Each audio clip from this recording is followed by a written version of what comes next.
ফানুস সাধারণত ছোট আকারের একটি হট এয়ার বেলুনের মতো কাজ করে। ফানুসে থাকা মোমবাতি একে বাতাসে উঠতে সাহায্য করে।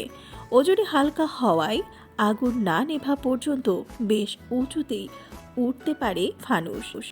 জানা যায় একটা ফানুস ৩,০০০ ফুট উচ্চতায় ৬ থেকে ২০ মিনিট পর্যন্ত উঠতে পারে।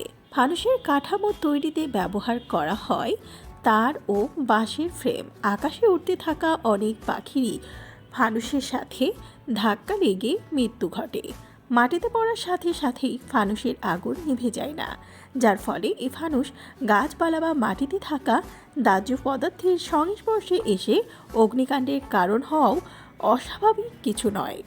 ফানুস কংমিং লণ্ঠন বা চীনা লণ্ঠন নামেও পরিচিত।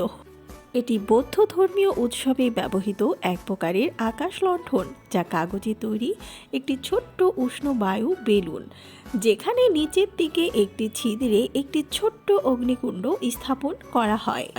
এশিয়া এবং বিশ্বের সর্বত্র বহু শতাব্দী ধরে ঐতিহ্যগতভাবে ফানুস তৈরি করা হয়েছে, যা খেলা বা প্রাচীন উৎসবের অংশ হিসেবে উড়ানো হয়েছে।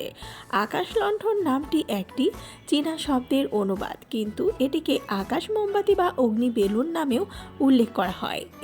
মেট্রো রেলের বৈদ্যুতিক লাইনে ফানুস পড়ার কারণে ২০২৩ সালে ২ ঘন্টা বন্ধ ছিল মেট্রো রেল। এছাড়া প্রতি বছর রাজধানীর নানা জায়গায় ফানুস ওড়ানো নিয়ে অগ্নিকাণ্ডের ঘটনা ঘটে। ২০১৩ সালে যুক্তরাজ্যের একটা প্লাস্টিক ফ্যাক্টরিতে ফানুস থেকে আগুন লেগে যায়। সে আগুন নেভাতে ২০০ জন অগ্নি নির্বাপক কর্মীর সময় লেগেছিল ৩ দিন। আবার ২০২১ সালে জার্মানিতে ফানুস থেকে আগুন লেগে একটি চিড়িয়াখানার অনেক পশু মারা গিয়েছিল। সুতরাং এই ধরনের বড়সড় অগ্নিকাণ্ড যে বাংলাদেশে ঘটবে না তার নিশ্চয়তা নেই।